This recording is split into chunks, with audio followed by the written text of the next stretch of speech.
tempo de alegria, é um tempo de festividade, é um tempo de, sei lá, você comemorar, você sorrir. Mas no versículo 6 fala que José morreu e também todos os seus irmãos e toda aquela geração. E o povo de Israel estava se multiplicando e se fortalecia cada vez mais na terra do Egito. E aí no versículo 12, se você quiser acompanhar no capítulo 1, vai falar o seguinte: todavia, quanto mais os egípcios... Antes disso, quando eles estavam se reproduzindo, ficando mais fortes, se tornando um povo cada vez mais unido, surgiu um novo rei. E esse rei não conhecia José. Esse rei não tinha um relacionamento com o povo judeu. E ele começou a oprimir esse povo com medo que eles, em alguma revolta, fossem tomar conta do Egito e expulsar os egípcios. Então, por medo, ele foi lá e subjugou o povo debaixo do poder que ele tinha. E aí sim, o versículo 12 fala: quanto mais os egípcios oprimiam o povo de Israel, mais este se multiplicava e se espalhava, de maneira que os egípcios ficaram com muito medo dos israelitas. Então, você vê que o povo continuou, mesmo debaixo de uma opressão, a sentir aquela prosperidade que eles tinham. Porém, sobre um jugo diferente agora. E isso, eu acho que trata o primeiro capítulo de Êxodo. Sobre você sair de uma situação de conforto, uma situação de prosperidade, uma situação favorável, para, de repente, uma situação de opressão. Uma situação onde você está sendo subjugado por alguém ou por algo. E até mesmo esse cara que surgiu, esse rei, o próximo faraó aí, ele começou a fazer umas coisas absurdas. Ele começou a decretar para que todo menino hebreu que nascesse fosse morto. Só que a Bíblia fala que as parteiras, elas temiam ao Senhor. Então o temor dessas mulheres salvaram aqueles meninos hebreus. E é impressionante, porque se não fosse essa ação das parteiras, provavelmente não surgiria o menininho que vai nascer aí no capítulo 2. Né? E eu acho que quando a gente fala de capítulo 2, que é o nascimento de Moisés, talvez se você chegar para um judeu e falar, Moisés é um lixo, nossa, você vai sair na mão com ele. Porque para ele, Moisés é o cara. É para quem Deus comunicou, para quem Deus entregou a lei. Eles vivem a lei mosaica. Então Moisés, ele é uma figura muito importante. E a gente vê toda essa história de Moisés lá dentro do Egito, né? E o nascimento dele já é um milagre. Primeiro, por ele ter sobrevivido a esse decreto, de que toda criança do sexo masculino que nascesse, dos hebreus, deveria ser morta. Mas aí nasceu Moisésinho, a Bíblia fala que ele era bonito, mais um hebreu bonito, né? Acho que, não sei, né? Com o passar do tempo as coisas vão se perdendo um pouco, né? Mas antigamente eles tinham a fama de serem bem bonitos e formosos, né? Fala que uma mulher engravidou, ela era da descendência de Levi. E isso já vai mais para frente mostrar muita coisa, né? Aí que surgiram os levitas, né? E aquela história toda que acaba caindo para o grupo de louvor, mas não tem nada a ver.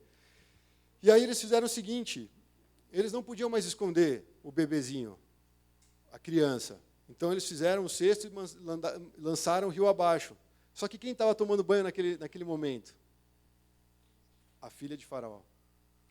E aí, se você for ler essa história, é muito interessante, porque quando a criancinha chegou perto, ela foi lá, abriu, viu que era uma das crianças hebreias, e a irmã do menino estava acompanhando de longe. Tipo, é muita coincidência, né? A mulher estava lá tomando banho, naquela hora que o bercinho passou, ele podia ter passado reto e a vida dele acabar ali, né?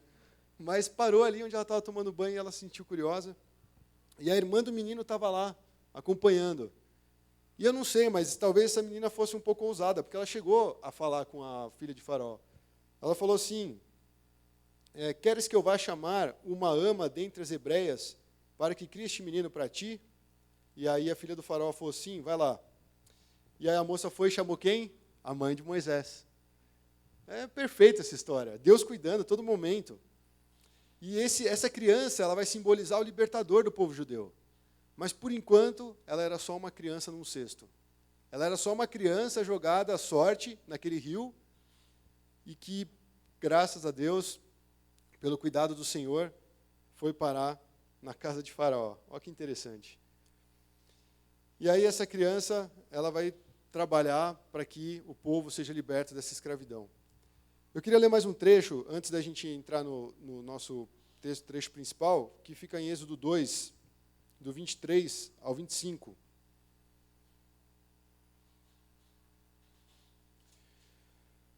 O que aconteceu foi o seguinte, antes desse trecho da gente ler, Moisés, ele cresceu, foi educado na corte do Egito lá, e Em determinado momento, a Bíblia fala que ele foi ver como é que estavam os seus irmãos. E ele presencia uma briga.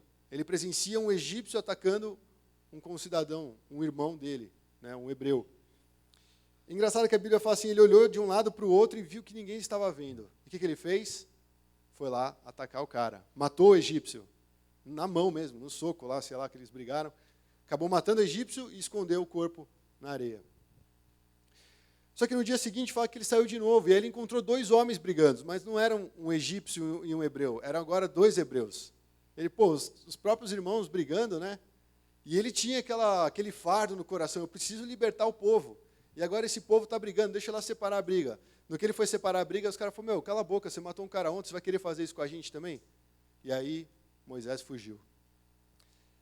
Ele já era jovem, vamos dizer, jovem de 40 anos aí. Moisés já tinha uma certa idade, mas ele fugiu. E ele foi para um deserto, ele foi para a terra de Midian. E lá ele constituiu sua família. Só que nesse tempo, o que está passando no coração de Moisés? Moisés deve ter perguntado, por que eu fui criado naquele palácio? Por que eu vivi numa condição diferente dos meus conterrâneos? O que eu tenho para ajudá-los a se libertar desse povo que está escravizando eles?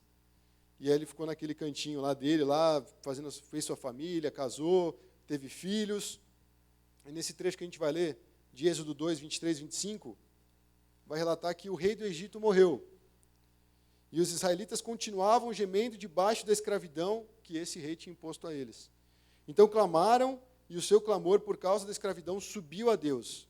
E ouvindo os gemidos deles, Deus lembrou-se da sua aliança com Abraão, com Isaque e com Jacó.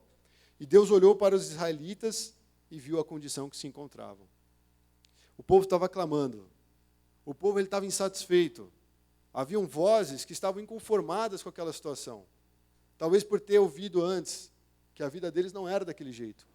Mas por algum motivo eles estavam escravizados. Por algum motivo eles estavam sendo oprimidos. E, cara, essa aqui é uma relação completa com aquilo que a gente tem vivido. A humanidade, de uma certa forma, ela está gritando. Ela quer liberdade. Só que o homem não sabe ser livre. Eu vou filosofar um pouco, mas se você pensar em Moisés, quando ele viu aquele cara e foi resolver com a própria mão, com a sua própria força, ele achava que era assim que ele ia libertar o povo. E hoje, quando a gente vê, sei lá, o movimento feminista, o movimento gay, o movimento isso, o movimento aquilo, eles estão clamando, eles estão gritando, eles querem ser ouvidos, eles querem que alguém liberte eles de alguma opressão. E até mesmo nós, cristãos. Quando a gente bate de frente com algum desses grupos, é porque a gente também quer ser ouvido. A gente fala, vocês também põem um jugo sobre nós, vocês também nos escravizam e nos colocam em posições que nós não queremos estar. Então a igreja e o mundo todo levantam um clamor. Só que a gente destina o nosso clamor a Deus, assim como o povo judeu. E esses movimentos ao longo do mundo, uma vez tinha um professor no CTM que ele chamava de, como é que é? Eles falavam que esses movimentos eram como se fossem pedras clamando. Né? Porque fez um paralelo com aquele que Deus falou, posso até suscitar filhos de Abraão, né, e tal, e as pedras vão, se quiser, vão sair falando aí, anunciando. Então ele fez esse paralelo e falou, quando existe um movimento social, um movimento político, alguma coisa que está querendo evidenciar, que está sendo opresso, que está havendo uma escravidão, esse povo tem uma voz, e ele quer ser ouvido. E Deus, assim, eu sei que hoje em dia a gente está vivendo esse momento complicado das minorias e tal, todo mundo quer ter seu espaço, né, a sua evidência, mas Deus, ele vai agir no padrão dele. Por mais que as pessoas clamem, por mais que as pessoas digam que estão sendo oprimidas, elas precisam saber que existe um Deus que é soberano. E esse Deus, ele ouve os clamores. Porque aqui a gente acabou de ler que quando eles estavam gemendo debaixo da escravidão, Deus ouviu. E hoje em dia, se a gente pegar pela questão da igreja, não vou falar mais desses movimentos, mas a igreja, talvez a igreja tenha parado de clamar pelos seus pecados. A gente acha que nós estamos em Cristo, não há mais pecado, nós estamos bem, nós podemos viver a vida do jeito que a gente quer. E muitas vezes a gente quer viver o padrão, assim, eu vou viver o meu padrão luxo, mas eu quero agora dizer que eu sou um cristão. Nós estamos carregando coisas que não tem nada a ver com o Evangelho de Cristo. É como se eles estivessem falando assim, a gente quer viver no Egito, a gente quer ser como os egípcios, a gente quer ter o nosso direito, mas nós estamos sendo oprimidos. Só que a linha de Deus, é como ele falou aqui, ele se lembrou da sua aliança. Para Deus libertar, ele só vai libertar aqueles que têm a ver com a sua aliança. E, na verdade, não é que Deus está fazendo uma distinção. como se Deus ouvisse os cristãos e não ouvissem, ou no caso, os hebreus e não ouvissem os egípcios. Mas o que ele está falando é o seguinte: Deus tem parte com o povo. E Deus vai atrás desse povo. Porque o próprio Deus desceu, a gente vai ver no trecho principal, o próprio Deus desceu para salvar o povo da opressão. O próprio Deus veio para nos libertar, Ele nos atraiu para Ele mesmo. E nós, se formos considerar essa questão entre judeu e gentios, nós somos gentios, nós não estamos nessa aliança. Nós fomos depois, na nova aliança, nós fomos acrescentados ao relacionamento com Deus. Então, Deus nos ouve. Vamos falar um pouquinho do texto, do capítulo 3. Nós vamos ler, depois a gente entra na mensagem. Por favor, põe o capítulo 3 de Êxodo. Isso aconteceu lá na terra de Midian, depois que o novo faraó morreu. Moisés pastoreava o rebanho de seu sogro Jetro, que era sacerdote de Midian. Um dia levou o rebanho para o outro lado do deserto e chegou a Horebe, o monte de Deus. Ali o anjo do Senhor lhe apareceu numa chama de fogo que saía do meio da sarça. E Moisés viu que, embora a sarça estivesse em chamas, não era consumida pelo fogo. Que impressionante, pensou, que a sarça, por que a sarça não se queima? Vou ver isso de perto. E o Senhor viu que ele se aproximava para observar. Então, do meio da sarça, Deus o chamou. Moisés, Moisés. Eis-me aqui, respondeu ele. Então disse Deus, não se aproxime, tire as sandálias dos pés, pois o lugar em que você está é terra santa. E disse ainda, eu sou o Deus de seu pai, o Deus de Abraão, o Deus de Isaque e o Deus de Jacó. Então Moisés cobriu o rosto, pois teve medo de olhar para Deus. E disse o Senhor, de fato tenho visto a opressão sobre o meu povo no Egito, tenho escutado o seu clamor por causa dos seus feitores, e sei o quanto eles estão sofrendo. Por isso desci para livrá-los das mãos dos egípcios e tirá-los daqui para uma terra boa e vasta, onde há leite e mel, com fartura, a terra dos cananeus, dos hititas, dos amorreus, dos ferezeus, dos heveus e dos jebuseus. Pois agora o clamor dos israelitas chegou a mim, e tenho visto como os egípcios os oprimem. Vá, pois, agora e o envio a Faraó, para tirar do Egito o meu povo, os israelitas. Moisés, porém, respondeu, quem sou eu para apresentar-me ao Faraó e tirar os israelitas do Egito? E Deus afirmou, eu estarei com você. Esta é a prova de que sou eu quem o envia. Quando você tirar o povo do Egito, vocês prestarão culto a Deus neste monte. E Moisés perguntou, quando eu chegar diante dos israelitas e lhe disser, o Deus dos seus antepassados me enviou a vocês, e eles me perguntarem qual é o nome dele, que lhes direi? E disse Deus a Moisés, eu sou o que sou. É isso que você dirá aos israelitas, eu sou, me enviou a vocês. E disse também Deus a Moisés, diga aos israelitas, o Senhor, o Deus dos seus antepassados, o Deus de Abraão, de Isaque, de Jacó, enviou-me a vocês. Esse é o meu nome para sempre, nome pelo qual serei lembrado de geração em geração. Vá, reúna as autoridades de Israel e diga-lhes, o Senhor, o Deus dos seus antepassados, o Deus de Abraão, de Isaque e de Jacó, apareceu a mim e disse, eu virei em auxílio de vocês, pois viu o que eles têm feito no Egito. Prometi tirá-los da opressão do Egito para a terra dos cananeus, terra onde há leite e mel com fartura. As autoridades de Israel o atenderão, e depois você irá com eles ao rei do Egito e lhes dirá, o Senhor, o Deus dos hebreus, veio ao nosso encontro. Agora deixe-nos fazer uma caminhada de 3 dias, adentrando o deserto, para oferecermos sacrifício ao Senhor, o nosso Deus. Eu sei que o rei do Egito não os deixará sair, a não ser que uma poderosa mão o force. Por isso estenderei a minha mão e ferirei os egípcios com todas as maravilhas que realizarei no meio deles. Depois disso ele os deixará sair. E farei que os egípcios tenham boa vontade para com o povo, pois quando vocês saírem, não sairão de mãos vazias. Todos os israelitas pedirão às suas vizinhas e às mulheres que estiverem hospedadas em sua casa, objetos de prata e ouro e roupas, e vocês porão em seus filhos e suas filhas. Assim, vocês despojarão os egípcios. Amém? Esse capítulo é grande, mas ele tem várias coisas aqui que expressa essa questão de Jesus como libertador. Você está falando, mas o que Jesus tem a ver com esse trecho? Primeiro, ele fala que o anjo do Senhor apareceu numa chama de fogo numa sarça. E depois ele faz essa relação do anjo do Senhor como o próprio Deus. E ainda aquele nome, que ele se apresenta para Moisés. Então, além de o anjo do Senhor, sempre que aparece o anjo do Senhor no Antigo Testamento, a associação é direta com Cristo. E aqui, ele veio até Moisés. O interesse dele era de se apresentar para Moisés e falar, Moisés, a sua jornada não acabou até aqui. Você passou por tudo aquilo, mas até esse momento eu estava de olho. Eu estava ouvindo o que o povo estava passando. E eu vou libertar esse povo. E falou tudo o que ia fazer com esse povo. Então, primeira coisa, a fidelidade de Deus. Ele fala que ouviu, que se lembrou, que viu a situação do seu povo. Então, eu não sei se nesse momento você está passando por algo que você considera uma opressão. Se você se sente preso a algo. Mas Deus, nesse momento, Ele está falando, eu ouço, eu me lembro, eu sei o que vocês estão passando. Isso é uma certeza para nós. Porque muitas vezes a gente vai lutar com coisas que parecem uma prisão na nossa vida. Sentimentos, ou até mesmo, de repente, que nem Moisés, ele tinha um histórico. Ele tinha matado uma pessoa e fugiu.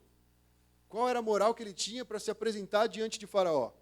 Qual era a moral que Moisés tinha para se apresentar diante dos seus irmãos e falar, agora sim eu vou libertar vocês? Você foi lá, matou o cara, depois fugiu, agora você voltou para falar que vai nos libertar? Então, primeira coisa, a fidelidade de Deus. E ele remete a uma promessa feita a Abraão. Lá atrás, em Gênesis, tem um versículo que fala o seguinte, sabe com certeza que a tua descendência, ele está falando para Abraão, não existia nem Isaac, não existia Jacó, assim, de caminhar com Deus, ele falou para Abraão, sabe com certeza que a tua descendência será peregrina em terra alheia, será reduzida à escravidão e oprimida por 400 anos. Sabe também que julgarei a nação a qual ela terá de servir, e depois sairá com muitos bens. E aqui ele vira e chama Moisés e fala, Moisés, você vai libertar o povo. E no final ele fala, vocês vão sair com muitos bens da terra do Egito. Deus está cumprindo a promessa dele. Olha quantos anos depois, anos depois do que ele falou com Abraão. Teve toda a carreira de Abraão, teve toda a carreira de Isaac, teve toda a carreira de Jacó, toda a carreira de José, e chegou a vez de Moisés, que é libertar o povo, e ele começa a passar também por um momento tenso, porque sabe quando que ele vai voltar? Com 80 anos. Com 80 anos, ele vai libertar o povo. Com 40, ele era aquele cara formosão, saradão, bem alimentado. Ele foi cuidado no palácio do rei. Com certeza ele era um cara, boa pinta, assim, o líder que todo o povo quer ter para libertar. Só que aí ele agiu na força do braço dele. Moisés agiu conforme a sua capacidade, conforme aquilo que ele enxergava, e deu errado. E aí ele vai para o deserto, ele se isola, mais 40 anos de banco ali, só esperando a vez de ser convocado mais uma vez. Talvez tinha até perdido as esperanças. Mas aí o próprio Deus se revela para ele. Nesse encontro com Deus, eu vejo que foi um tempo oportuno, em que Deus quis realmente se revelar para Moisés. E falar, a partir de hoje, a sua vida vai ser diferente. É o encontro que nós temos com Deus, que Ele vira para cada um de nós e fala, a partir de hoje, você vai ser diferente. E esse encontro com Deus é muito importante, porque alguns aqui já estão caminhando há anos, alguns, talvez pouco tempo, mas o encontro com Deus é fundamental, para a gente guardar isso como uma experiência. A experiência que Moisés teve nesse encontro, levou ele a conhecer algumas características de Deus. E eu acho que nós temos que lembrar o momento em que nós nos encontramos com Deus, o momento onde a gente falou, peraí, tem alguma coisa diferente aqui, deixa eu lá ver o que está acontecendo. Comigo foi assim, eu falei, eu acho que eu preciso fazer parte de alguma igreja, deixa eu ver o que está rolando nas igrejas. E até chegar no momento adequado, no lugar adequado, com as pessoas adequadas, que eu comecei a ter um momento de transformação na minha vida. Cada um aqui tem uma história. Essa história não pode ser desprezada. Essa história é aquela mochilinha que você carrega a sua vida inteira para falar, eu vivi isso. Moisés, por enquanto, estava carregando o quê? Um homicídio nas costas, um fugitivo, um cara que não poderia nem pisar lá onde ele estava, porque senão ele seria preso, seria morto. Qual era a expectativa de Moisés? Ele estava preso, ele estava aprisionado. Ele não conhecia Deus como nosso libertador. Ele queria libertar o povo, mas ele não era liberto. E aí, nesse encontro, a gente vê que ele teve esse encontro, ele teve 3 coisas que ele conheceu de Deus. E quando nós conhecemos a Deus, nós podemos ter também 3 aspectos que nós podemos conhecer de Deus. O primeiro, a santidade de Deus. No versículo 5 ele falou, tira a sandália dos seus pés, pois o lugar que você está é terra santa. Cara, a santidade é uma questão de temor, é uma questão de você ter uma devoção, de você saber o seu lugar, eu saber o meu lugar na presença de Deus. E aí, hoje em dia, está tudo muito light, tudo muito de boa, tudo tranquilo. Eu estava lendo um texto que falava assim, a igreja, o templo, ele não pode ser um lugar que é aquela coisa rigorosa, né? O Eliezer, lá do Instituto Cancion, ele é um amigo nosso, ele é militar. E ele falou, cara, a coisa mais legal é ser ir num culto de militar. Se o cara dormir, vem uma patente maior e fala, ô, chama ele aí, você vai lá para trás. E o cara tem que ficar em pé assistindo o culto, não pode sentar mais. Então, se dormir no começo do culto, se for ainda o pastor pregando, aí você vai ficar em pé muito tempo. Então, ele falou, tem que ficar esperto. E os caras ficam tudo com o olho aberto, lá batendo palma, assim. Porque se dormir, vem o tenente ali, vem um major e põe o cara de castigo. E aí eu fico vendo, o culto, ele não pode ser nesse rigor. Porque, afinal de contas, você tem que ter liberdade de adorar a Deus. A gente está falando, Jesus, nosso libertador. E aí você vem aqui, vai ficar escravizado, não vai poder bater palma, não vai poder pular, não vai poder dar um glória, não vai poder expressar as suas emoções, não pode chorar na presença de Deus. Isso não é culto. Isso, querendo ou não, é um molde humano para falar, estamos buscando uma religião. Estamos tentando adorar a Deus. Mas o verdadeiro culto, agora eu estou falando, não era o texto, é nós entrarmos na presença de Deus com intensidade. Sem se preocupar, eu estou vindo aqui para adorar a Deus. Estou vindo aqui para ter comunhão com os meus irmãos. Cara, se eu sou um pouco expansivo, tudo bem, o meu irmão vai me tolerar. Se ele não tolerar, ele vai me avisar, a gente vai conversar e beleza. Mas na presença de Deus, ele sabe o que eu sou, ele sabe o que eu estou sentindo.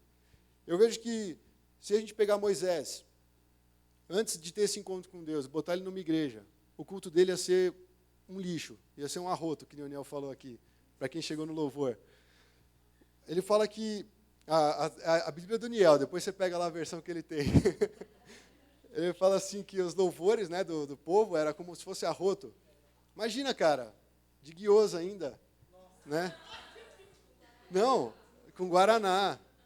Mas o louvor a Deus, ele deve subir como aroma suave. A Bíblia não fala isso? As nossas orações, as nossas ações de graça, a nossa intercessão, ela sobe como um incenso de aroma suave. E aí vem um cara no meio lá e dá um arrotão fedido. Depois pode conferir, não sou eu que estou falando, é o Eugênio Peterson.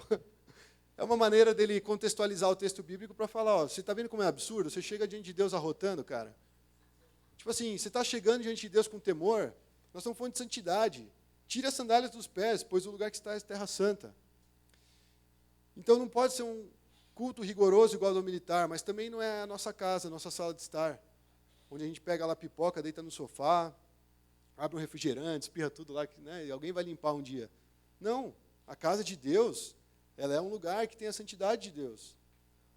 Os lugares de culto, o nosso quarto, né, onde a gente fecha a porta e ora em secreto, são lugares onde a presença de Deus está. Na verdade, Deus está em todo lugar, amém? Mas estou dizendo, o momento em que nós nos preparamos para buscar essa presença, é um lugar santo. Engraçado que Deus fala, o lugar que você está é terra santa. Ele não fala assim, ó, eu sou santo, então tira a sua sandália. Eu não vou pisar em Deus, por que eu vou precisar tirar a sandália? Não, o lugar que você está, porque onde Deus está, o lugar é santificado. Cara, isso aqui devia mudar, só isso aqui já dá uma pregação. Só o lugar onde nós cultuamos a Deus deveria representar que ali está a santidade de Deus. Isso mudaria o nosso comportamento. Não só aqui na igreja, porque senão também a gente vira aquele cara dualista, né? Aqui a gente é santo, saiu lá fora. Eu lembro no CTM, eu espero que ninguém ouça na internet essa pregação, tinha uma menina que tirava a sandália quando ela ia ministrar o louvor. Então, quer dizer, quando eu estou sem sandália, eu sou santo. Agora, quando eu ponho a sandália, eu faço o que eu quero. Porque no campus, eu não sei como é que era o comportamento dela, né? Mas isso é um simbolismo. Mas ali Deus estava falando realmente, ó, minha santidade, eu quero que você conheça a minha santidade. Você não está vendo um negocinho pegar fogo, e isso gerou uma curiosidade em você, e você quer vir ver como é que funciona. Eu estou te atraindo. Eu estou te atraindo para participar da minha santidade. Então, essa é a primeira coisa que nós podemos conhecer no encontro com Deus, a santidade de Deus. Irmão, a gente tem que meditar, a santidade de Deus. E isso não pode nos afastar de Deus. Isso não pode afastar Deus de nós, mas deve aproximar. Eu preciso entrar nessa presença santa. Eu quero fazer parte dessa presença. Eu quero desfrutar dessa presença de santidade. O segundo ponto, a identidade. Quem é Deus?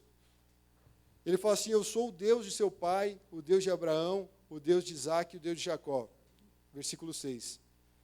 A identidade de Deus. Quem é esse Deus que eu estou conhecendo? Quem é esse Deus que eu venho cultuar todos os domingos? Quem é esse Deus que eu quero, de repente, falar dele para as pessoas? Se a gente não sabe quem é Deus, a gente não vai falar dele. Se a gente não sabe quem é Deus, nós não vamos querer ter a vida de acordo com o que ele quer. Porque a gente precisa conhecer a identidade de Deus. Ele está falando, Moisés, toda a história do seu povo, eu que comecei. Eu conheço Abraão, eu caminhei com Isaac, todos eles morreram. Na verdade, vivem, né? Estão esperando ali, congelados ali, dormindo, né, como falam. Mas ele queria se relacionar com Moisés. Ele falou, eu quero que você me conheça como eu realmente sou. Eu não vou botar uma parcela da minha presença aqui e falar, eu sou mais ou menos isso. Não, eu quero que você conheça a minha identidade. Se você vê o caso dos chineses, né, muitos deles têm problema com os documentos, o RG e tal. Por que é importante você ter uma identidade? Para você estar ali no país e você andar como um cidadão daquele país. E quando você olha para Deus, quem é Deus?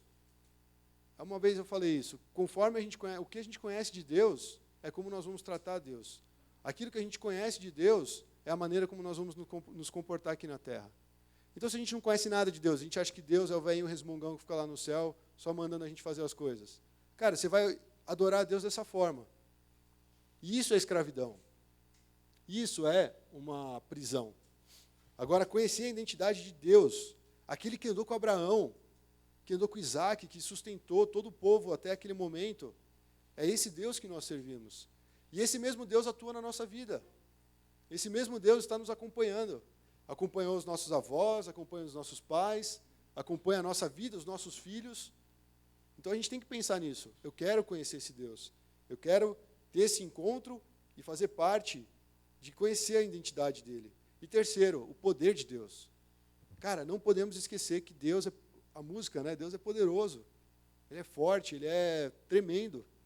E ele fala, eu desci para livrá-lo dos egípcios e levá-lo daquela terra para uma terra boa e espaçosa.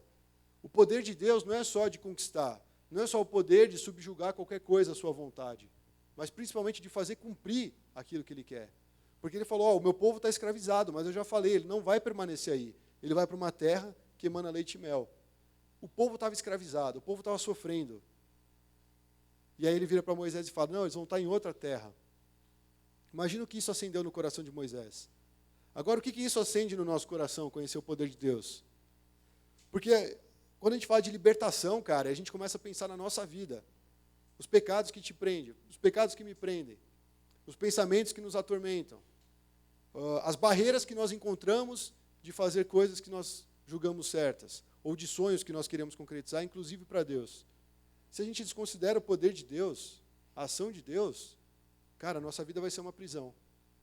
A nossa vida vai ser de escravidão. Porque nós vamos tentar de todas as formas, mas parece que a gente está sempre preso. Parece que a gente tem uma coleira, a gente vai até um limite, mas depois tem que voltar, porque a coleira tem o seu limite. E Deus não nos fez assim.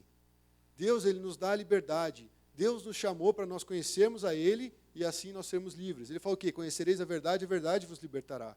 E nós vamos chegar à conclusão que a verdade é quem? É Cristo. O próprio Jesus, quando se revelou aqui na terra, ele veio para libertar. Ele veio para tirar as pessoas da escuridão. Veio para proclamar liberdade aos cativos. É isso que fala lá em Isaías. Então, o poder de Deus, para cumprir a vontade dele, o poder dele para atuar em favor do seu povo. E agora ele entendeu. Moisés parou e falou, peraí, agora eu estou entendendo as coisas. Eu queria libertar o povo. Na verdade, Deus está me chamando para libertar o povo. Mas eu sou só um instrumento na mão de Deus. Quem é o libertador é esse Deus que eu acabei de conhecer. É esse Deus com quem eu ainda não tinha relacionamento. E depois vai até ter um negócio meio polêmico lá, né, da circuncisão de Moisés. Fala que Deus quis matar Moisés. Está na Bíblia, gente. Só que aí a própria esposa dele vai lá e acaba circuncidando ele, até xinga ele, fala assim, é um homem sanguinário, né? Porque aquilo lá simbolizava aliança. E Moisés estava falando com Deus, eu sou Deus de Abraão, Isaac e Jacó, só que ele não estava seguindo a aliança. Ser circuncidado, se oferecer a Deus. Porque Deus falou para o judeu, essa é a marca da minha aliança com vocês. Como é que ele vai libertar o povo se ele mesmo não faz parte da aliança? Então Moisés começou a perceber essas questões. E ele viu assim, Deus é o libertador que vai me enviar para libertar as pessoas que estão cativas. E mesma coisa conosco. De repente você tem aquele senso, né, de querer ser o herói, de querer ser o desbravador, de querer ser o justiceiro. Não é você que faz, é Deus, através de nós. A gente é só uma ferramenta. Hoje em dia o pessoal quer ser o Lutero. Não, tem que ter uma reforma na igreja, porque a igreja está assim, está assado. Cara, mas Lutero foi Lutero.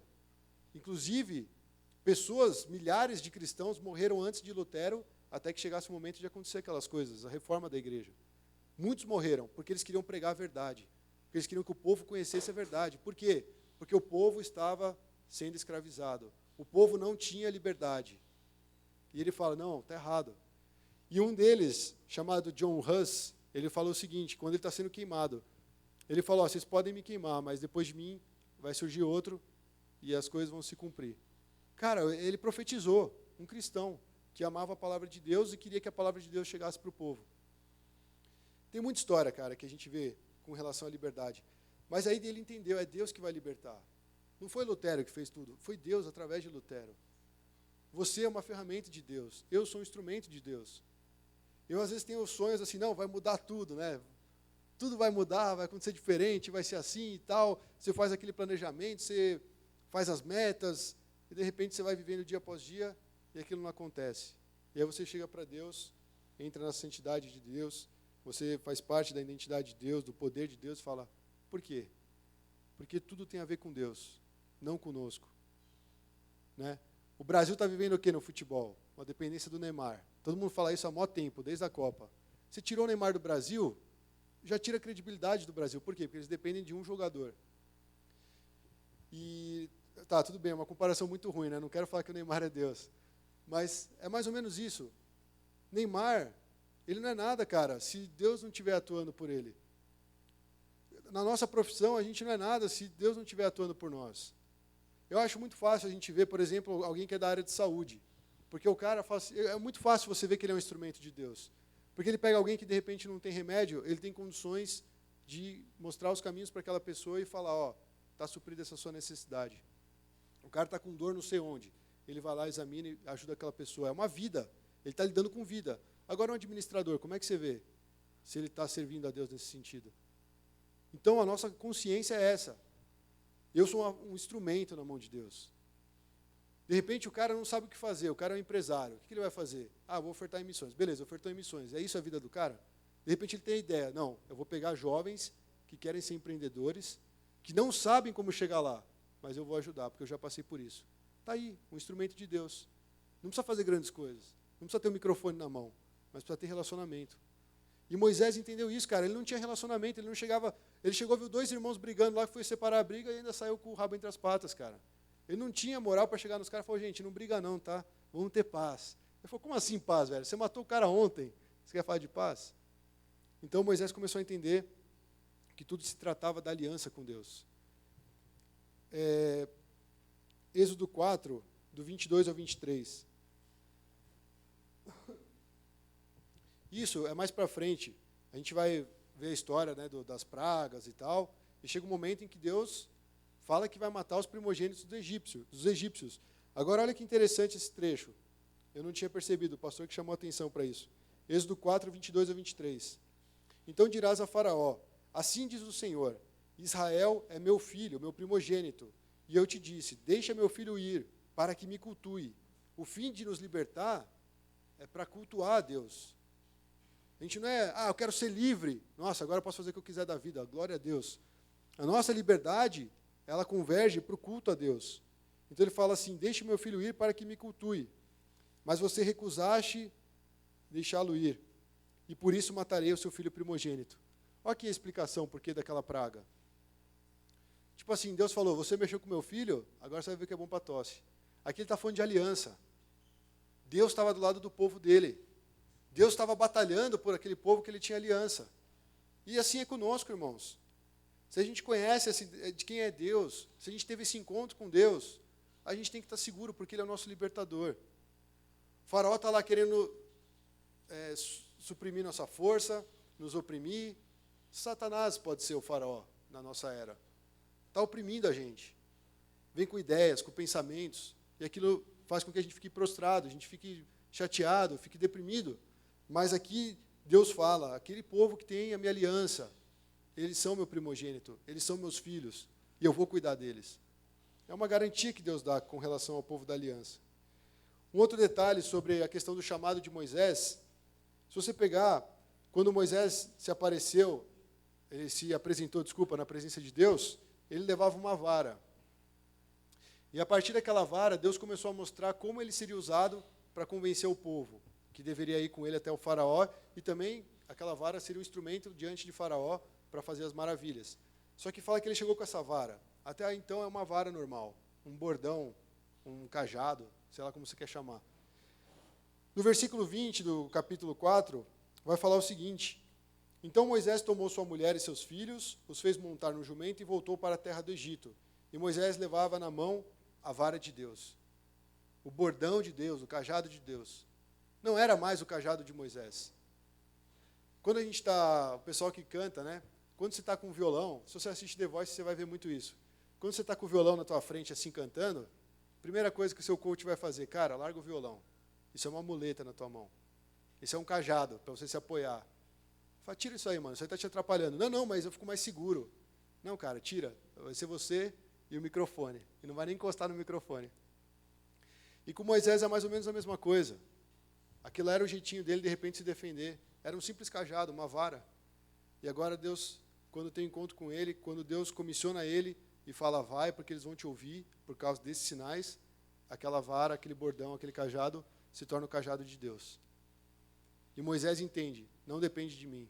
Um simples objeto na mão de Deus vai fazer muitas coisas. Vai trazer muitas maravilhas. Então, esses paralelos são interessantes, a gente não pode perder isso de vista. E aí Moisés deixou o seu passado para trás, foi liberto daquilo que estava aprisionando ele conheceu a Deus, é isso que o tornou liberto, e ele pôde ir cumprir a missão que Deus tinha dado para ele. E aí, qual paralelo tem a ver com a nossa peregrinação aqui na Terra? Isso aqui, desculpa, eu fiz a pergunta errada. Esse paralelo que a gente está vendo da história de Moisés, ele aponta para a nossa vida aqui na Terra. E o nosso encontro com Cristo, como eu estava dizendo antes, ele traz essa mudança. Ele transmite essa ideia de que, você faz parte daquilo que eu tenho para você. E eu estou apresentando quem eu sou. Eu estou mostrando a minha santidade. Sejam santos como eu sou santo. Jesus, ele sai lá da eternidade, não tem tempo, não tem espaço, e ele vem no nosso tempo, num tempo cronológico. Se eu perguntar com quantos anos Jesus começou a exercer seu ministério, todo mundo vai falar, por volta dos 30. Cara, Deus tem 30 anos na Terra, não é meio louco? Ele entrou no nosso tempo, ele entrou no nosso espaço, ele sentiu as coisas que nós sentimos. Jesus experimentou o que era uma opressão religiosa. Jesus experimentou o que era você ser colocado de lado socialmente, você ser excluído, você ser doente, você passar fome, você passar necessidade. Jesus, ele veio, experimentou tudo isso. E isso traz uma identificação conosco. Então, assim, é Deus querendo chegar mais perto do homem, cada vez mais perto. E muitas vezes o homem querendo cada vez ficar um pouquinho mais afastado, né? Moisés, quando viu a sarça, ficou com medo. Falou, não quero olhar para Deus. Pelo amor de Deus, que isso, né? Ele não queria encarar Deus. Muitas vezes nós cristãos, a gente está aqui servindo a Deus, mas a gente não quer encarar Cristo. Sabe aquele olhar que ele deu para Pedro, quando Pedro negou ele 3 vezes? Imagina o sentimento, cara, de Pedro. Tipo assim, nossa, agora, o que eu vou falar, né? E saiu chorando. Essa encarada sincera, esse olho no olho, às vezes a gente não quer ter com Cristo, mas é fundamental para que a gente seja liberto. Porque quando ele olha nos nossos olhos, ele lê a gente, ele sabe o que é podre, ele sabe o que você pecou ontem, ele sabe o que você vai comer amanhã, e você fica constrangido. Eu fico pensando, eu tenho uma foto que eu postei no Insta, que eu achei legal, é um quadro de Jesus do ponto de vista de Pedro quando ele é afogado. Então você vê ali a água, né? E você só vê o reflexo de Jesus com a mão para salvar. Cara, é legal esse quadro, da perspectiva de Pedro. Então eu fico imaginando essas cenas, né? A gente encarando Jesus. O que Jesus falaria para mim agora? Quando você faz uma besteira, ou quando você pensa algo, se Jesus olhasse assim para você naquele momento, o que você se sentiria? Essa proximidade que a gente tem que ter com Deus. É isso que vai nos libertar. Né? Eu acho que todos nós, todo o ser humano, por pior que seja, quando ele comete algo que a gente considera um pecado, que a gente fala que é grave, eu creio que ele está querendo ser liberto. Por mais estranho que isso pareça. Mas ele está clamando. Ele precisa ser liberto. E só Jesus pode libertar ele daquilo. Porque a maneira dele entender que ele vai ser liberto é se ele praticar aquilo novamente. pelo sentimento que aquilo traz. De repente de alívio, sei lá, o cara está nervoso, tem que dar um soco na parede. Nossa, depois que ele deu um soco na parede, pronto, aliviei. Pô, mas eu dei um soco na parede, minha ira me deixou ridículo na frente de todo mundo, eu fiz a minha esposa passar vergonha, fiz todo mundo ficar olhando para mim com cara de besta. Esse é o jeito dele lidar. Ele não consegue chegar e entregar aquela ira para Deus. Falar, Jesus, está aqui, eu não quero mais agir dessa forma. Ó, esse meu pecado eu não quero mais alimentar. Eu não quero mais nutrir isso na minha vida, eu quero seguir o Senhor. Eu quero conhecer a sua santidade. Eu quero saber quem o Senhor é. Eu quero conhecer o seu poder. Me liberta, Senhor. E eu vejo que Cristo, quando ele veio para a terra, ele só tinha um propósito, que era mostrar o caminho para o Pai. E isso, em outras palavras, é nos levar para a terra prometida. Nos levar para uma terra que emana leite e mel. Uma terra onde não há opressão. Uma terra onde nós não somos mais escravos. E nessa proposta, eu acho que muitas vezes a gente não se sente qualificado como Moisés. Moisés viu isso e perguntou, mas quem sou eu para ir falar com o faraó e tirar os filhos de Israel do Egito? Quem sou eu? Quando a gente fala de Cristo, que Cristo é o libertador, Jesus o nosso libertador, é porque nós estamos naquele processo de Moisés, que Moisés precisava ser liberto antes de libertar o povo. Só que agora Moisés já tinha encontrado Deus face a face. E Deus falou, vai lá e liberta o povo. Só que ele, putz, espera aí, calma aí, é coisa demais para mim. Eu não me sinto capacitado para isso. A igreja é como Moisés. Vai, anuncia a salvação. Vira para as pessoas que estão oprimidas, para as pessoas que estão presas. E apresenta a opção de ser liberto em Cristo. E aí, opa, espera aí, eu não sou tão qualificado para isso, né? Eu não consigo. E aí ele fala assim, quem sou eu para ir e tirar do Egito os filhos de Israel? E aí Deus fala, eu serei contigo. Essa é toda a diferença. Está aqui a diferença. Eu serei contigo. Ou então, tem uma outra tarefa que a gente acha difícil, ou a gente vê que a gente não tem capacidade, a gente faz igual Moisés. Mas como convencer que eu sou enviado? E aí Deus fala de novo, eu sou, me enviou a vós outros. Sempre Deus, o negócio é Deus, não é Moisés. Tanto é que Moisés depois vai encher Deus de novo, numa terceira questão. Fala, não, mas eu não sei falar, eu sou pesado de língua, manda outro ir falar, né? Aí Deus fala, tá bom, tá vendo, o Arão vai aparecer aí, você fala para ele com você. Mas era para ir você, cara. Já que você quer o Arão, eu vou botar o Arão. Mas o Arão é vacilão. No futuro ele vai cometer uma gafe. E aí, você vê que a gente tem esse mesmo sentimento de Moisés. Mesmo a gente sendo liberto em Cristo, a gente fala, eu não sou capaz para tal obra. Ah, para proclamar a salvação? Não, peraí, eu não consigo. E Jesus nos libertou para quê? Se nós estamos de passagem, se nós somos peregrinos aqui na terra, qual é o objetivo de nós andarmos com Cristo? Qual é o objetivo de nós clamarmos que nós somos libertos? É para anunciar a salvação. É para proclamar, anunciar que todos estão libertos em Cristo. Que Cristo nos oferece uma nova vida. Aqui no devocional do boletim, eu achei um texto interessante que fala que teve um escravo, no tempo que estava tendo a alforria, que ele virou pro o dono dele, e falou assim, eu não quero a carta de alforria, porque eu não sei viver como livre. Eu sempre fui escravo. Se eu assinar isso, eu vou fazer o quê? Como é que eu vou viver? Ou seja, ele quis permanecer escravo. E a gente, como cristão, muitas vezes a gente fala, Jesus, eu entendi. Você me deu dons, você me deu talentos, você me libertou do pecado, me libertou da morte, me libertou das armadilhas de Satanás, mas eu escolho viver a minha vidinha normal. Eu não quero me envolver tanto porque eu não tenho capacidade. Eu não sei onde eu posso chegar, então é melhor dessa forma. Então eu vejo que tem um trecho que fala um pouco sobre isso. Porque, na verdade, você se envolver numa ação de salvação gera um estresse. Moisés teve que voltar várias vezes na presença de Faraó. Moisés, quando ele soltava as pragas lá, ele tinha que encarar depois, entrar no palácio, lá tá um monte de mosca, tem um monte de bicho, encarar aqueles caras olhando feio para ele, o pessoal querendo matar ele. E ele tinha que ir na presença de Faraó, cumprir a missão dele. Então, querendo ou não, isso gera um certo desgaste. Servir a Deus, enquanto nós estamos aqui na terra, não vai ser fácil, não vai ser simples. Pode ser prazeroso, pode ser algo que gera uma alegria, porque nós estamos pensando na eternidade. Mas o processo em si, ele é penoso. Paulo fala o seguinte, 2 Coríntios 4, do 16 ao 18. Por isso não desanimamos, embora exteriormente estejamos a desgastar-nos interiormente estamos sendo renovados dia após dia. Pois os nossos sofrimentos, leves e momentâneos, estão produzindo para nós uma glória eterna que pesa mais do que todos eles. Assim, fixamos os olhos não naquilo que se vê, mas no que não se vê, pois o que se vê é transitório, mas o que não se vê é eterno. Essa palavra que Paulo falou. Ele falou, cara, tem hora que é desgastante, mas dentro de nós temos o encontro com Jesus. Nós temos o nosso momento com Cristo, onde Ele vai nos renovar dia após dia. E ele fala assim, os nossos sofrimentos leves e momentâneos. Se você conhece um pouquinho da história de Paulo, você deve falar, você está de zoeira, né, Paulo? Leves e momentâneos. Uma chibatadinha aqui, um naufrágio ali, uma prisão aqui. Ele fala, leves e momentâneos. Isso me chama muita atenção. Às vezes a gente acha que o que a gente está sofrendo é mais do que o mundo todo está sofrendo.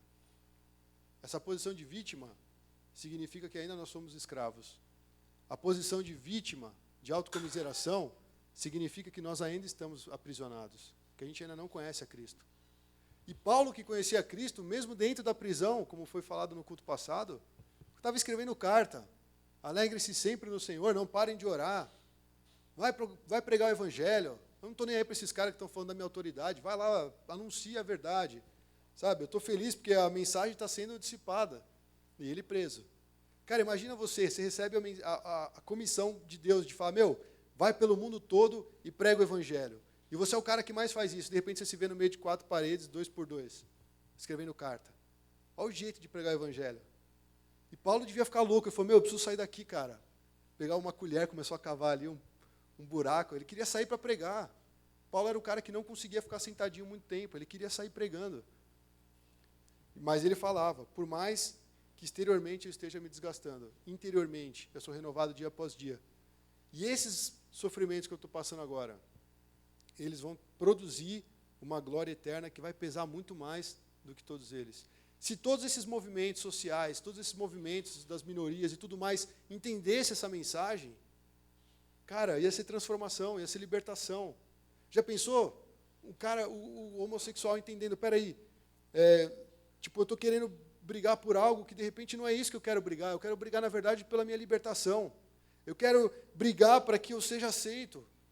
E de repente as mulheres aí do movimento feminista começam a entender, não é opressora a palavra de Deus ela traz liberdade. E essa é a verdade. Todos passam por sofrimento. Só que tem gente que está passando por sofrimento que vai gerar em morte. E Deus fala que nós recebemos a consolação do Espírito em meio ao sofrimento. Então a palavra de Deus ela nos garante passar pelo sofrimento de uma forma diferente do que o mundo passa. O mundo vê a única alternativa para acabar um sofrimento através de guerra. Cara, os amigos meus lá em BH falando, tem que tacar os mísseis mesmo lá na Síria e tal. Tem civil, tem crianças, a igreja está lá na Síria. Você vai tacar um míssil, qual que é a lógica? Como é que você vai saber se acertou o alvo? Quer dizer, o alvo vai acertar, né? Não sei qual alvo. Então é meio ilógico, a gente começa a querer tomar parte de uma... porque tem que libertar logo, não sei. Não, cara, essa não é a libertação, essa é a libertação segundo Moisés, quando ele não conhecia Deus. Nós temos que ir atrás daquela libertação em Cristo, que é a libertação verdadeira. Então, se nós lutarmos por uma causa, que seja pela causa de Cristo, se nós sonharmos por uma causa, que seja pela causa de Cristo, e nós podemos fazer isso como igreja. E aí, diferente de Faraó, olha o que Jesus fala para a gente. Ele faz um convite, ele fala, venham a mim todos os que estão cansados e sobrecarregados, e eu lhes darei descanso. Tomem sobre vocês o meu jugo, e aprendam de mim, pois sou manso e humilde de coração. E vocês encontrarão descanso para as suas almas, pois o meu jugo é suave e meu fardo é leve. Cara, Jesus não tem nada a ver com esse mundo. Jesus não tem nada a ver com o Egito, Jesus não tem nada a ver com o Faraó. Só que nós queremos estar no Egito. Nós queremos alcançar as posições que o Egito nos oferecia antes, como eu falei no começo. E a gente volta para a situação de que como se nós estivéssemos voltando para a nossa gaiolinha que está com a porta aberta. E Jesus fora, vem, o que você vai fazer aí? Por que você está aí parado? E nós queremos continuar aprisionados, mesmo que a porta já esteja aberta. E Jesus é impressionante porque ele está falando várias coisas aqui. Ele fala assim, você que está cansado, você que está sobrecarregado, eu vou dar descanso. Ele fala sobre jugo, ele fala sobre fardo. E o que eles estavam fazendo no Egito? O jugo que esse faraó colocou sobre eles era maior do que eles podiam suportar. Porque chegou um momento lá atrás que eles falaram assim, nem palha vocês vão dar para esses caras fazer tijolo. Eles vão ter que ir atrás. E o trabalho era cada vez mais penoso. Mas Jesus, ele oferece essa opção de vida. Jesus é o nosso libertador. Jesus hoje quer nos libertar. Ele quer atuar em favor da nossa vida. Para finalizar, eu fico pensando nesse sistema do mundo. Porque o sistema do mundo é o Egito, cara. A gente não acorda para isso. De repente, você está no meio dos seus amigos, todo mundo usando, sei lá, Polo Ralph Lauren, e você está de Hering. Você já se sente oprimido, porque você não está fazendo parte daquele grupo.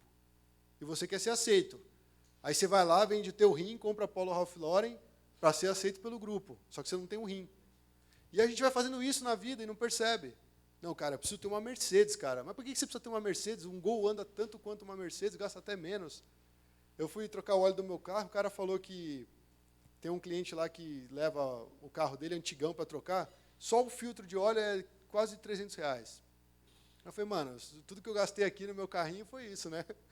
Imagina se eu tivesse cada pecinha R$300, mais o óleo, não sei o quê, é um gasto. Não estou falando, você pode gastar dinheiro como você quiser, cara, mas perceba, o sistema do mundo, ele é tão opressor quanto o Egito para o judeu, naquela época. E aí, a gente estava conversando, eu e o pastor, a gente estava falando do Mark Zuckerberg, né, do Facebook. Esse cara, ele teve a filhinha dele, né, e a filhinha dele inspirou ele a doar 99%, 99, não sei quantos por cento das ações do Facebook para causas sociais. Ele falou, porque eu quero que minha filha nasça e veja um mundo melhor. E esse mundo melhor não é só para minha filha. Se ele vai transformar o mundo, ele não está pensando só na filha, está pensando nas pessoas. Então, você fala, mas é fácil ser igual ele, né? É fácil. Primeiro que não é fácil chegar a ter essa fortuna. Eu li no site da BBC que é 45 bilhões de dólares. Se vocês quiserem fazer as contas aí, 99, sei lá quantos por cento de ações do Facebook em favor de boas causas para melhorar o mundo. O cara pode, ele tem muito. Cara, mas se você tem R$1.000 na sua conta, você tem muito, cara, para a realidade brasileira. Tem gente que sai na rua, compra o pão na chapa e o pingado e não sabe se vai almoçar. A gente tem muito, só que a gente retém, porque a gente tem medo de falta. Isso é escravidão. Isso é prisão. Você ter que se matar para pagar tudo que você quer viver é uma prisão. Eu e minha mãe, a gente sempre tem uns papos assim, né? Porque ela lida com dinheiro diferente do que eu lido. Cada um faz diferente, né? Tem gente que gosta de estocar e fica vivendo com a mesma roupa o ano inteiro, né? Tem 2 trocas, vai lavando uma enquanto usa a outra. E tem gente que gosta de comprar um monte de roupa, se sentir bem com aquilo, e fala, não, eu estou vivo, eu tenho que viver, né? Não vou esperar morrer para poder usar o dinheiro, não tem como. Então, cada um lida com o dinheiro de uma forma. Mas eu tenho aprendido algumas coisas. E eu vejo que tem áreas, né, pelo menos nessa parte financeira, que se a gente não tomar cuidado, a gente está se submetendo a um sistema opressor. Não, cara, vai faltar. Ou então, mano, usa aí, tem que curtir a vida. São os extremos. Como é que será que Cristo quer que a gente administre nossas finanças? O faraó estava ligadão, ele queria construir várias cidades, queria construir vários templos, mas ele oprimia as pessoas. E se nós quisermos alcançar uma fortuna absurda, muitas vezes a gente não vai medir esforços para isso. E isso significa oprimir pessoas. Isso significa escravizar pessoas. E nós estamos sendo chamados como igreja para libertar. Então, veja o fardo que a gente está querendo carregar e as contas que nós vamos ter que prestar para Cristo. Tudo que Deus coloca na nossa mão é para promover a liberdade, é para promover a libertação, é para promover as boas novas, o Evangelho, que traz paz, que traz alegria. Então, por isso que a gente tem que ser bom administrador. E essa história desse cara, ele não é um cristão. Eu amo Jesus, eu estou ofertando em missões. Não, cara, ele se ligou, ele falou, cara, eu quero beneficiar os meus semelhantes. Não sei qual é a intenção do coração dele, mas o fato é que ele saiu nas notícias e um cara que não é cristão se dispõe a fazer isso. E eu me pergunto, nós estaríamos prontos a agir como ele? Ou será que o nosso pé está muito ainda no Egito? Não estou falando para você chegar aqui e ofertar 99% da sua... Né? Não é isso. Mas é um princípio, cara. O Bill Gates tem esse princípio, vários milionários têm esse princípio, porque ele chega uma hora que fala, isso aqui é número. E ele sabe que se ele depositar tanto em tal lugar, faz uma consultoria ali com o Jason e tal, ele sabe quanto ele pode ganhar melhor. Mas ele entendeu, minha vida assim, cara, satisfaz, eu não preciso de mais que isso. Isso aqui é mais números e números e talvez mais preocupação. Mas eu quero investir enquanto eu tenho vida. Bom, eu não vou ficar falando de tantos caras aí, né? Mas eu acho que esses caras aparecem para a gente aprender algo com eles.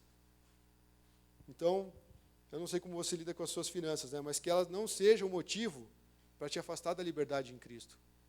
Que isso não seja um motivo do seu coração estar preso com coisas, como disse o versículo que a gente leu em Coríntios, que são passageiras, são transitórias.